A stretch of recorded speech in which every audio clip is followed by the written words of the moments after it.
তো আসসালামু আলাইকুম রাফাত পিসাই। আজকে মঙ্গলবার 9 তারিখ। তো আমি আমার চাচাতো ভাই আমরা ঘুরতে আসছি। তো দেখতে পারতেছেন এখান দিয়ে ডেজার্টের পাইপ গেছে আমাদের এলাকায়।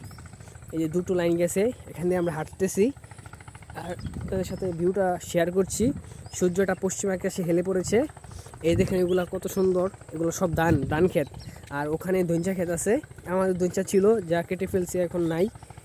দেখতে পারতেছেন আপনারা, আমি সুন্দর করে দেখানোর চেষ্টা করছি। এই ধানগুলো সব কেটে ফেলবে, তারপর এখানে চাষ করবে, এখানে আবার আলু চাষ হবে। সন সে হাই দিয়ে দে।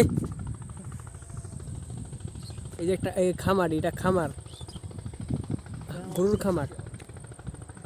দেখছেন গ্রামের সৌন্দর্য, একটা সৌন্দর্য উপভোগ করানোর মতো একটা অ্যাডভেঞ্চার হচ্ছে আমাদের। খুবই ভালো লাগছে, ওয়েদারটাও খুব সুন্দর।